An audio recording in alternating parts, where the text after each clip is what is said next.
ሕዚ መማረፅታት ብዙሓት ኣለዉ ታደሰ እውን ሓደ መማረፂ የኢሉ ዝቐርብ ትግዚያዊ ምሕዳር ዘለዎ ነቕፅሎ እዩ ዝብል ታደሰ መማረፂ ኮን ይኽእል እዩ ዝብል ሰብ ክህሉ እዩ ኢለ ይኣምን ኣነ ግን እንታይ ዝገብር ቤት ምኽሪ ታደሰ እንዳሃለዎ ይመለስ ናይ ሰሙን ናይ ክልተ ሰሙን ዋላ ተናዊሓትሉ ቤት ምኽሪ ይመለስ ቤት ምኽሪ ቶሎ ፃውዒት ውድድር ገይሩ ኣወዳዲሩ ቱ ዓለም ለኻዊ ተመክሮ ክመልእሉ ዝኽእሉ ሓይሊ ምሁራን ሓይሊ ይእቱ ብተልእኾ ዝተመከሩ ምሁራን በህዝባውነቶም ዝተመከሩ ምሁራን ይእቱ ቶሎ ንሱ እውን ኣወዳዲሩ እንታደሰ ሪፕሌስ ዝገብር ሰብ ይእቱ ሪፕሌስ ዝግበር ሰብ ፕሬዚዳንትን ቫይስን ተመፅኦም ተወዳዲሮም ተመፅኦም ቤት ምኽሪ መሪፅዎም ሸይምዎም ተመፅኦም ንሶም ከዓ ብዓቕሚ ደረጃ ዝደልደለ ዓቕሚ ዘለዎም ተመክሮ ዘለዎም ንኹለን ሴክተራት ይምድብለን ብቤት ምኽሪ ይፀድቀሎም መኸተን ኣጠናኺርና ብማዕዶ ናገጠምካ እዩ ሰራዊት ኣሎ ንሱ ዝገጥም ዘሎ እምበር ደቂሱ ዘሎ ንስልጣኑ ዝሓድር ኣይኮነን ዝሕልወና ዘሎ በዚ ደረጃ እንተኸድና ሓደ መማረፂ ዝኸውን ኢለ እየ ዝኣምና እታ ናይ ታደሰ ኣነ ክቕፅል እውን ዜሪ መሓርካ ኣብ ህዝቢ ዝኒሄ ሚዛን ናይ ታደሰ ውርድ ኢሉ ዘይርኢ ኮይኑ ይብል ኣነ ወሪዱ ዘይርኢ ናብ ጣብያታት ናብ ወረዳታት ውርድ ኢሉስ ማለት ከም መራሒ ኣይኮነን ናይ ተራ ሰብ ሚዛን ክህቦ ዘይኽእል ህዝቢ ንዒቕዎ ፀሊእዎ ክፈትሕ ዘይኽእል ካብ ቢሮ ክወፅእ ዘይኽእል ሰብ ኢሉ ፀሊእዎ ብዘለሉስ ኣብ ክንዲ ዘምልጥ ብሰላም ምስ ክብሮ ብክንዲ ዘምልጥ ሕዚ እውን ቸቸይለ ዘልቕ ኢሉ እዚኣ ዓይነት መግለፂ ክህብስ ናይ ውርደት እዩ ኣየድልዮን ብስሩ እውን ኣየድልየናን ግዜያዊ ምሕዳር ዝበሃል ትሕዚ እኒሄ ዓቕሚ ይጎድሎ እዩ ስለ ዝበልና ዓቕሚ ዘለዎም ሰባት ናይ ምእታው ፖሲቢሊቲ ከዓ ስለ ዘሎ እታ ዝበልክዋ ተዋፅያ ዝብል እምነት ኣለኒ ሕወሓት እውን ቤት ምኽሪ ይመለስ ቤት ምኽሪ ክምለስ ከሎ መብዛሕትኡ ናይ ሕወሓት እቲ ስራሕ ፈፃሚ ግን እቲ ቤት ምኽሪ ዝሾሞ ይኹን ዓቕሚ ዘለዎ ደብረፅዮን እንተኮይኑ ይምረፅ ዓቕሚ ዘለዎ ታደሰ እንተኮይኑ ይምረፅ ፀገም የለን ግን እቲ ቤት ምኽሪ ይመለስ እሞ ከምኣ ንግበር ሓደ ትገመድ ምስ ኣብይ ኣሕመድ ዘለና ምስ ኢትዮጵያ ዘለና ገመድ እውን ይቆርፆ ስለ ዝኾነ እዚኣ ንግበር ንሕና መንግስትና ኢና ንመልስ ትብል تا بيت مخرج ملس تا بيت مخرج منجس تشوم بعقمي سرح فتسام تشوم بعقمي بالي أنا يواص الناي نمنتاي تم كالوتون إنجيج دينا سلزولو نبر بايتنا أكو توم ستيكهولدرز بحالو بهراوي ناي مخته منجس نقاقم يميلهم قريبا هزود باتين كقاقم ناي إليت منجس يزغون ناي إليت منجس يزغون ناي إليت منجس تقع حزبي موبيلايز قبر يخل ناي ربحا قدا إزمت دحريز مس حدا غني حزبي خحزو خل الله سلازي بيت مغرب ملس بقليل نرخوز بيت مغرزي سلازغونه غدولو ملي خاز والكلون سي قالوا ودبات كلن ودبات يتاكبا محقفاي زغونه منجس نقاقم يقول حقفاي زولو بايتونات بحال خل تبصح كله حوحات بحال خم سلازغون كحد حمش تبصحهم كله اكلت بحال حدا انداتبحاله ناي سلطان قسقس ايتنا حقفاي نترجمو مناتهم أنا كما هاي اللي زعمناه حقفاي مالت حفاش ما أخل زجبرة مالتي حفاش ما أخل زجبرة مالتي حفاش ما أخل مقبار مالت نخلو كفال محبرة سبنا خدام الزغل عقم زلو وحيلي ممسع مالتي نخلو كفال محبرة سبنا دمس خوينو خقلقل زغل كاب كله كمت بيت مخرنا تمرس قال له ممسع مالتي بيت مخري ملس نقول له الناس هذه نايزي أمون ناي بايتنا ون ناي حوحات ون ناي تادس ون دليت يمال له تحزوا لزلخ من مارسي ناي من إذا يمال دا ناي أبي أحمد دليت أي في السمن تادس خمتول لا تتقام كان ناي تادس سقطها دكاس تنقل زياتهم نا تتقام كا استقراي مبتان أي كألن بتزول زلخ بيت مغرب تتموليسو معكم زلوا متاعتهم عالمكم زي أتسرح اللي تمكروا خمس زغل كقرب زغل صحف زغل سبنت توسي قوته وكيلنا حزبي حفاش ما أخل مقبار مالت نسيو علم لغاوي رديت زلو بيت مخر مالت ونسيو لذي كاب تحتي كاب جراسروت اسكعتونا علم رديت النولو علم زلات تخنتات النولو زمال بيت مخر يلون ድሕሪ ቤት ምክሪ ዝሾሞ ፕሬዚዳንት ንኣብይ ኣሕመድ ክለኣኸየ ንእከለ ክለኣኸየ እንታይ ኢሉ ይኹርኮም ብሓንቲ ፅሕፍቲ ናይ ቤት ምክሪ ይባረር ይቕየር ቀሊል እዩ እዚኣ ክትግበር እንተተኻኢላ እታ መድሓኒት ኢለ እየ ዝኣምን ኣውዚኡ ዓቕሚ ዘለዎም ክሳተፉ ፍቲ ውድድር ፕሬዚዳንት ዝኾን ሕወሓት ዓቕሚ ዘለዎ እንተሃልይዋ ውናታ ክኾን ይኽእል ካብ ወፃእ እንተኢልና እውን ወፃእ ዘለዉ ክኾኑ ይኽእሉ ብዙሓት እኮ እኒአው ንዓለም ለኻዊ ተመክሮ ዘለዎም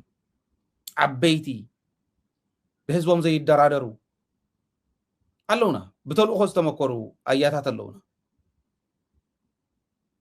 ስለዚ ካብቲ ምሁር ሓይሉ እውን ብተልእኾ ተመክሮ እንተሃልዩ ንሱ ይኸውን እዚኣን ማንም ኣይተፍርሕን ንመስዋዕትነት ተዳለወ ብህዝባውነቱ ዘይደራደር ብተልእኾ ዝተመከረ ሰብ ምእታው ንመን እያ ተኸፍእ ኣነ ዘይኮንኩ ዝብል ግን ከምዚ ሕዚ ንፅየፋ ዘለና እዚኣ ሕዚ ከም እንታይ እየ መኽሎ ንዘረበ ይጥዕምነ ሚድያ እምበር تا زربا ناي تادسه كم جگلن كم فنطاطان كيتقربنا كنرحقا زلنا سيطاناوي زغونه تتحساسبا شمگلنا بشمگلنا عدمه كون كاب سبعان گلن عمت كون كاس سلطان كوردي تادسه مالت الزبدي علكا تفكر انتي عقم زلو يمثل حزب مسراوي تግራይ ناتو عجبت ديم مسراوي تግራይ قدمو بصورتهم عجبت ناتو استقالت ليكون اي سمعوا نسمو جيغا يغير شتت يلاتني سيطان معال توعيله قبل يصبيو anyway ازيوم اتوم اعرينا خنصيفهم زلنا تحساسباتات يوم كلب زي والعزربانا تزارب ساخلاوات يلو تصرف كله خا يقرمي سوشيال ميديا زلو خندي سبي نمن كم صرفو يفلطن تودب زمدوم سبات كم زلو ينغرنا زل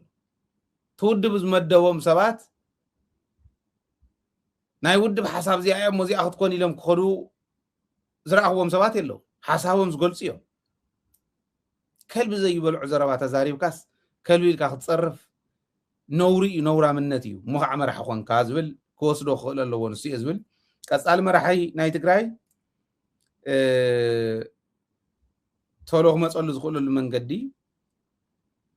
تقصال مرح عوንበር مستسقله داولو زرغود انت يكونس حزب تግራይ تشكيم وزنيه شخم زقالل تعدي اب قدميا تحاصيرو زنيه صقم زقالل خون خللو ازي اخت كون تخوينا تግራይ ማእኸል ዝገበረ ውሳነ ንወስን ከምታ አንተው ይዞልኩ ሃይለ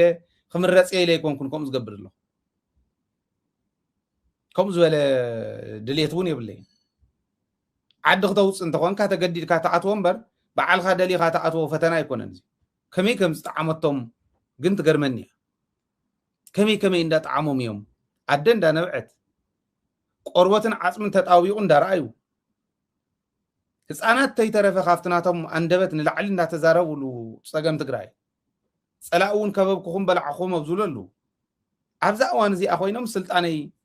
ከቅፅል የሉ ስለ ስልጣን ዝሓስብ ሰብ ብስሩኡ ምርኡ እውን እዩ ክፍተሽ ዘለዎ ባይዞ ክምርመር እዩ ዘለዎ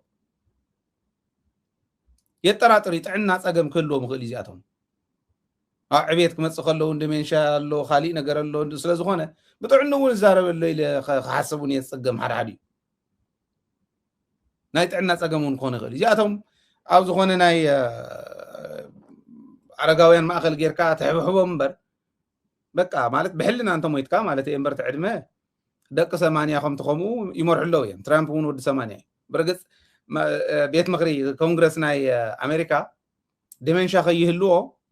ይመርመር ኢሎም መውፅኦም ኣለዉ ይብለና ነይሩ ሚኬው ዝሓለፈ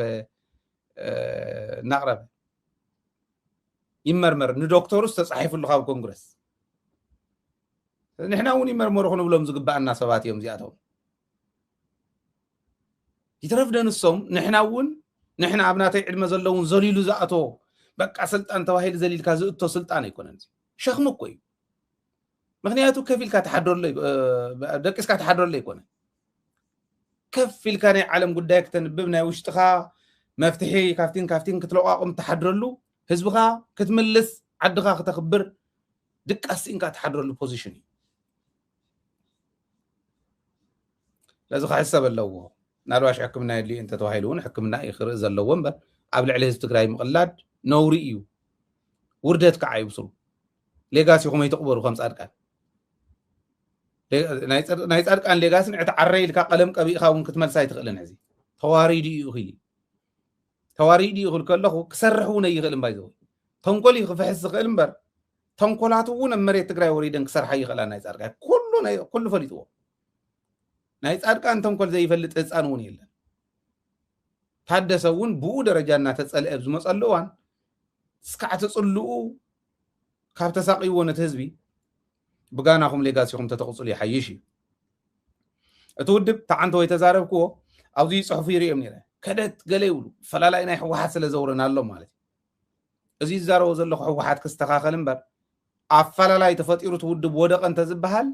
ሃይለ ዝከኣለ ንክገብር እየ ክወድቕ ኣይደልዮን ዝውድብ እዚኣ ከዓ ንሃይለ ቁም ነገር ስለ ዝሰርሓለ ኣይኮነ ግዜ ዝበልዓለይ ብዝደቀስዎ ቁፅሪ ኾንኳሕኩሕ መከራይ ዘብልዑ ንሰባት የመኡን እዩ እቲ ውድብ ግን ይጠቅም እዩ ምክንያቱ ከንብብ ክርዳእ ማሕበረሰብ ከንቅሕ ስለ ዝኾነ እቲ ህዝበይ ንቓሕ ኢሉ ዘምሃረኒ ማለት እዩ እዚኣ ተኻሊ የብላ ኣብቲ ውድብ ዝኒሄ ፈላላይ ዘይእለ ፈላላይ የለን ክፈልጥዎሞ ንኽእቢልና ተፈሊጥና ዲና ዝብል ናብ ህዝቢ እውን ይሓልፍ ስለ ዘሎ መላእ ህዝቢ ትግራይ ዝርኦ ስለ ዝኾነ ክስከፉ ተናእሰ ናይ ኣደ ስቃይ ክስምዖም ናይ ኣቦ ስቃይ ክስምዖም ናይቲ ህፃን ተስፋ ዘፅልሙቱ ምህላዎም ክስምዖም ምእንታን ይዛረቡ ዘለኹ እምበር ዘይእለ ኣይኮነ እምብለይ ዝበለ ተጋሒጡ ይድርበ ካልእ ተኣምር ደለዎ ትግራይ እያ እኮ ተዓዲ ትግራይ እያ ተዓዲ ጀነራል ምግበይ ይገልጾ ነይሩ ምግበይ እዚኣ ሕዝቢ ምስ ህዝበይ ይቃለ ዘለኹ ፅባሕ ንጎን ተጥፍየ ዘወርበል ኢሉ ርዖይ ጠቕሊለ ንክኸይድ ዝገብረኒ ህዝቢ ህዝቢ ትግራይ እቲ ህዝቢ ኢልዎ ሓቂ እዩ ስለዚ ንባዕሎም ከይባላሸውና ኣብዛ ናይ መኸተ እዋን ዘርጠብጠብ ከይህሉ የዛረቦ ዘለኹ እምበር ክእለ ዘይኽእል ነገር ሃልዩ ከይመስለኩም ኣብቲ ውድብ እውን ንፉዓት ሰባት ኣሎ ኢልና ኢና ቅድሚ ሕዚ እውን ገሊፀ ኣይ ንእከለ ኢኻ ትድግፍ ናይ እከለ ደጋፊ ኢኻ እንታይ ወዲ ሓቦይ ወዲ ሓትነይ ኮይኑ ንእከለ ዝድግፍ ኣነ ሕቶይ ሓንቲ እያ ህዝቢ ትግራይ ከሳገር ይኽእል ዶ ዓቕሚ ናይ ኩልና ጠሚሩ ከሳገር ይኽእል ዶ ህዝቢ ኣየሳግርን ትብል ሕቶ ጥራሕ ክምልሱለ እየ ዝደሊ እዚኣ ዝምልስ ሰብ ብዘምፃና ቀይሕ ይኹን ጸሊም ነዊሕ ይኹን ሓፂር ወዲ ተባዕታይ ይኹን ጓል ኣንስተይቲ ፀገም የብለይ ደጊፈ እየ ዝኸይድ ምክንያቱ ዋና ታርጌተይ ህዝበይ ምስጋር ስለ ዝኾነ ንሳ እንደንኹን ንእከለ ምድጋፍ ዝበሃል ክደፍዎ ካባይ ንላዕሊ ዝነቐፎም ሰብ የለን ኩሎም ሕወሓት እየ ዝነቅፍ ዝፀናሕኹ ሕወሓት እያ ትምውሎ ኢኹም ትብሉ ግን ስራሕ ዝሰኣንኩም ስለዚ እቲ ሚድያ እዚ እውን ዓይነት ሾክ ፈጢሮ ፍቶም ቦቲን ፀገም ህዝቢ ረሲዖም ናይ ባዕሎም ናይ ስልጣን ጉዳይ ዝገብሩ ዘለው ነዚኦም እውን ሾክ እንዳፈጠረ ከላዕሎም ዘለዎ ሚድያ ስለ ዝኾነ ሚድያ የድልየና ኢልና ኣብዚኣ ገንዘብናን ግዜናን እናጥፋእና ዋላ ናተጎዳእና ዋላ ሒዝና ንዘልቕ ዘለና ስለ ዘድሊ እዩ ያ ሕብረተሰብ ሕዚ ፈሊጥዎ ኣሎ እንታደሰ ፈሊጥዎ ኣሎ ኣብቲ ውድብ ዝኒሄ ዕግርግር እውን ፈሊጥዎ ኣሎ ናብ ካድረ ክወርዱ ከለው እንታይ ማለት እያ እዚኣ ኣብ ደደቢት ተገሊፃ ኢሉ ዝሓትት ካድረ ኣሎ ከስታውሰኩም ቶም ወላዲ ብዝሓለፈ ንሪኦም ዝነበርና ደደቢት ነጊሩና እዩ ሕድሕድኩም ኣዲስ ኣበባ ዘላትኩም ከም ምዃና ናብኣ ተስተብለኩም ዘላ ፈሊጥናኩም ኢና ይብሉ ነይሮም ሓሽከር ናይ ጻድቃንን ሓሽከር ናይ ጌታቸውን ኮንካ ክብልዎ ከለዉ ንታደሰ ማለት እዩ ብትክክል ደደቢት ስለ ዘርድአ እዩ ትለውጡ ንሱ እዩ ትክክል እዩ ማንም ንኸውዱ ዝሓድር ነዚአን እንዳቆረፀ በል ክብል ይኽእል እዩ ንሶይ ትገደስሉ ንሕና ንልውጥ ደይ ንልውጥና ውሽጢ ዝኒሄ እዩ ዘግድሰና ስለዚ ቅልጡፍ ዝኾነ ውሳነ የድሊ ትውድብ እውን ቅልጡፍ ውሳነ ይወስን የማነ ፀጋም ዝላጋዕ ላንጋ እንተሃልዩ ላንጋ ስለ ዝብላዕ ነቲ ውድብ ከየብልዕ እናሃለወ ይበላዕ ንወይኑ ትላንጋ ኣለይዎ ህዝቢ ማእኸል ንግበር ሓፋሽ ማእኸል ንግበር ከመይ ነሳግር ዝብል እምበር መን ክኾነ ኣለዎ ኣብዚ ናብ ዝብል ክርክር ከኣት የብሉ ከመይ ነሳግር በዚኣ ደረጃ ነሳግሮ እንተኮይኑ ብኣ ደረጃ ንምስጋር እንታይ እታ ሚዛን እናተባሂል እንታይ ሚዛን ንሳ ዝደፍአ ይመርሓ ማንም ይኹን እታ ትግራይ ንኩልና ማዕረ እያ ታደሰ እውን ስለ ዝሓመቐና ስለ ዝሰነፈና ዓዱ ዝሸይጥ ናይ ስልጣን ድልየቱ ዝገብር ሰብ ስለ ዝኾነ እምበር ታደሰ እውን እኮ ተመሪፁ መፅዮ እቲ ሰብ ታደሰ እውን ክመርሕ ተባሂሉ እኮ ይመፅእ ስለ ትበፅሖታ ትግራይ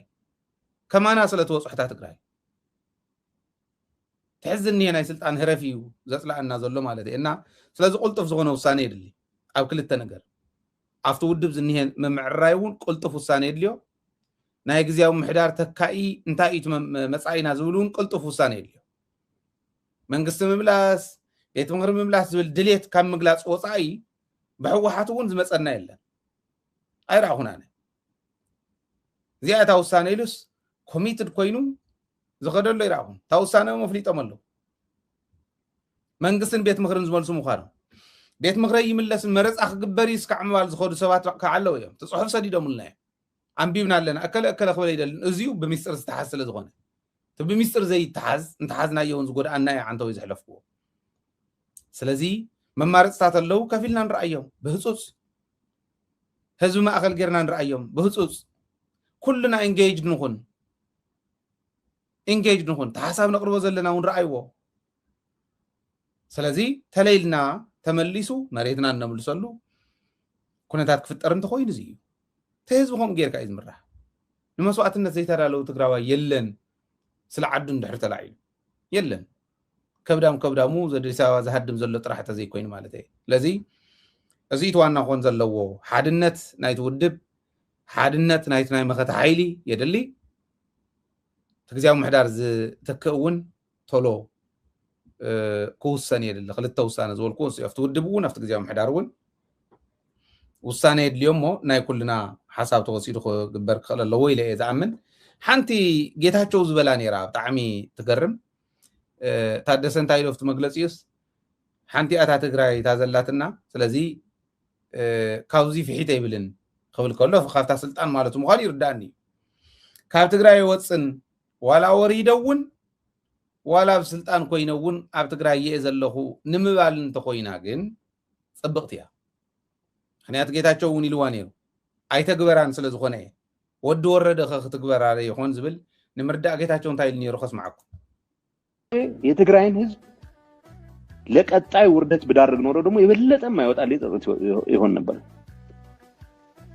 ሷቢ ብልጽግና ውስጥ ቢገቡ ኖሮ ሲል እንደ ፓርቲ መኪኖቻቸውን ይዘው ቢቀጥሉ ኖሮ ነው ያለው እንጂ ለትግራይ ህዝብ የተሻለ ነገር አመጣለሁ አይደል ምን መጣ ለኦሮሞ ህዝብ ምን መጣ እስኪ ብልጽግና ውስጥ የገቡ በሆዴር ገብቷል የሆዴር ከርታም ካድሬዎች አሁንም ያው የሚፈልጉትን ያማረጡ ሊበሉ ይችላል ግን ኢቭን የመብል ሜኒዋቸው የሚወሰነው ባቢ ነው በዛች ስልጣን ላይ ይቆዩ አይቆዩ የሚወሰነው ባቢ ነው የመርህ ጉዳይ አይደለም ይሄ ጉዳይ የትግራይ ህዝብ ምርጫ ሲያካሄድ ኮንሲኩዌንሱን አጥቶት አይደለም የትግራይ ህዝብ በሺዎች የሚቆጠሩ ልጆችን የከፈለበት ራስን በራስ ማስተዳደር ማለት አደጋ መውደቅ የለበትም ወደ አመጽ ምናመራ ከሆነ የአመጽ መንግስት ነው መርጠው ነው የአመጽ መንግስት ነው መርጠው በነገራችን የትግራይ ህዝብ የመልካም አስተዳደር ኢሹ እንዲፈታልኝ ብሎ አይደለም ህዋትን ባለፈው ምርጫ የመረጠው ህዋትን የልማት አጀንዳ እንዲያስቀጥልኝ ብሎ አይደለም የመረጠው የማረገውን ጸረ ፋሺስት አመጽ የሚያስተባብርልኝ ኃይል ነው ብሎ ነው የመረጠው የአመጽ ማንዴት ይዘን ነው የተንቀሳቀስነው እና አም ፕራውድ እንኳን ያመፀን ህዝብ ለመምራት እድሉ ገጠመን ያመፀን ህዝብ በመምራት ረገድ ላይ ጥፋት ሰቀላለሁ ችግር ጌታቸው እስከ ስኢለ ከሐስበው ከለሁ እዚ እንዳተዛረበላ ብዝነበረ ቶን ቀጽል እንተዝሆን ጌታቸው ካብ ስልጣኑ ነው የመወረደን እዚ እንዳተዛረበ ወሪዱ እዚ ከዓብ ትግራይ እንተዝትግብረን ነይሩ ክብሩ ዘለዓለማው መሆነ ይመለስ እንዳተባለውን ዝከራከር ሰበይ መሳነ ማመናዮ ጌታቸው ዝተዋረደ መሸፈቲኡ እትዝምክቶ ዝነበረ ኃይል ምዃኑ አዲስ አበባ ኸይድካ ዝሽፈት ምዃኑ መርአያ ምዃኑ ኣብ ሕቁፉ ጸላእ ኮይኑ ጽራ ዓዱ ምቅላሱ ወዲ ወረደውን ፍሒት የላና ይንኸደን ኢሉ ጽብቕትያ ኣብ መኸተ ማንም ዘይፈልጦ ሓደ ሚስጥር ክነግረኩም ኣብዛ ሕዝናይ ትናይ መኸተ መሪሕነት አልዕሎም ሞኒሮም የምቱ ስኢለ ሓንቲ ግዜ ተላዒላ ምጥፋእ እምበር ቲንክ ሰራዊት የመልዕሎም አይመስለኒ አፍትናይ መኸተ መሪሕነት ድሕሪ ወዲ ወረደ ናበኢና ዝብል አልዕሎም ወዲ ወረደ ቃል ብቃል ዝበላክ ነግረኩም ኣነ ኣብ ዝተመደብክዎ ኣትየ ክሰርሕ ድልው እየ ቃል ብቃል ዘልዓላ ከምዚ ኢሉ ካልኣይ ምስ ተላዕለት ረጊፁ ወፅዩ ሕዚ ናይ ምውራድ ምስ ወፀት እሞ እንደ ክተውርዳን ይብለ ኣሎ ማለት ኣይከድ ነብ ትግራይ ወላ ወሪደው ነብ ትግራይ ኢሉ ኣሎ ጽባሕን ጎንታይ ክኾን እዩ ወይ ከም ጌታቸው ዲ ውርደት ክገጥሞ ክኸይድ ክሽፍት ናብ ዓዲ ጸላይ ወይ ሰብኣይ ኮይኑ ብቃሉ ጸኒዑ ክርከብ እዩ ጽባሕን ጎቃሉ ኣይወፅን ካብ ትግራይ ስለ ዝበለ ዘይወፀ ኣብኣ ኮይኑ መኸቱ እንዳመከተ ክንረኽቦ ኢና ተናእሰተን ሕዝብ ስልጣን ወፂ ሓደ ዓመት ሙሉእ ጸኒሑ ቅድሚኡ ዝነበረ ዝተኸውልሉ ነይሩ ጌታቸው ዓውዓው ስለ ዝነበረ ኣብዚ ሓደ ዓመት እዚኣ ግን ብግልፂ ወዲ ወረደ ርኢና ኢና እዚ ኣብዚ ዓመት እዚኣ ዘፍረሰን ዝዕነወን ኩለን ንእሽትላን ክምለሳ እንተኮይነን ቃሉ እንተዚኣ ዓፂፍ እዩ ምውራድ ክወርድ ኣሎ ሸኽሚ ኮይኑና ስለ ዘሎ ብጣዕሚ ሸኽሚ ኮይኑዎ እዩ ንህዝቢ ትግራይ ግን ወሪዱ እውን በታ ዝኽእላ መኸተ እንዳገበረ እንተቐፂሉ ግን ክብሪ ክወሃቦ እንድሕር ኮይኑ ክምለስ ተኮይኑ ክብሩ ንሳ እያ ማለት ደም ኩሎም ዓንተ ወይ እስካዕ ሕዚ ዝበልክዎም መማረፂ ኢልና ዘቐመጥናዮ ናብኡ እውን ክምፃእ ምእንታን እዩ ወዲ ወረደ ደብረፅዮን እና ኣይፈላለዩ የብሎም ኩሎም ተጋሪኦም ኩሎም ተጋደልቲኦም ተጋዲለ እውን ይዛረብ ስለ ዝነበረ ዘይተጋደለ የለን ኣብኡ ባይዝ ወይፍቲ መሪሕነት ሕዚ የለን ተጋዳላይ ዘይኮነ የለን ተናእሰብ ዛ ናይ ሕዚ ዝተቃለሲኦም ኩሎም ኣብቲ ውድብ ዘለዉ ከዓ ኣብ ሕልፍ እውን ኣብዚ ናይ ሕዚ እውን ተቃለሲኦም መብዛሕትኦም ኣብቲ ማእኸላይ ኮሚቴ ዘለዉ ምሁራን እውን የብሎም ማለት ግን ኣይኮነን ስለዚ ብኡ ጃህራ እንተይኮነስ ብተግባር ተቃላሳይ ኮንካ ምርካብ እዩ ተቃላሳይነት ማለት ግን ህዝቢ ናብ መከራ እንዳህገርካ ህዝቢ መከሩ እንዳበልዐ ምውሳን ኣብይዎም በዚ ኮይኖም ሓሊቆም ሒዞም ዝኔው እውን በዚ ኮይኖም ንስልጣንና ሞይትና ንሓድር ኣለና ዝብሉ እውን ኩሎም ፀገም ኣለዎም ኢለ ዝወስዳን ታስዋይ ትውድብ እውን ተሓታቲ እዩ ዝብል ዘሎ ናይ ስራሕ ፈፀምቲ ናይ ህወሓት እዮም ከም ዝገብሩ ዘለዉ ማእኸላይ ኮሚቴ ናይ ህወሓት እውን እዮም ከም ዝገብሩ ዘለዉ ትውድብ እውን ታደሰ እውን ሓቢሮም ዝሕተቱ እዮም ናይ ታደሰ ጥራሕ ኣይኮነን እኮ ምክትል ናይ ትውድብ ምክትል ናይ ግዝያዊ ምሕዳር እዩ ታደሰ በይኑ ክቕልደላ ከሎስ ከፊሉ ድዝሪ እንታይ ይገብሩ ነይሮም እስካዕ ሕዚ ሚድያ ክዳለወልካ ከሎ ሰናይ ዘመን ክኾነልካ ከሎ ክረባት ቀቢልካ መፂኻ ኣብ ስልጣን ከፍ ምባል ዳ መን ኣብ መራሒ ክትኮን ከለኻ መስዋዕትነት ከፊልካ እውን ህዝቢ ክተሳግር ክትክእል ከለኻ እዩ ማለት እዩ ስለዚ በዚ ደረጃ እዮም ኣምኑሉ ዘለዎም ንሕና እውን በዚ ደረጃ ንረዳእ እየ ባህሊ እየ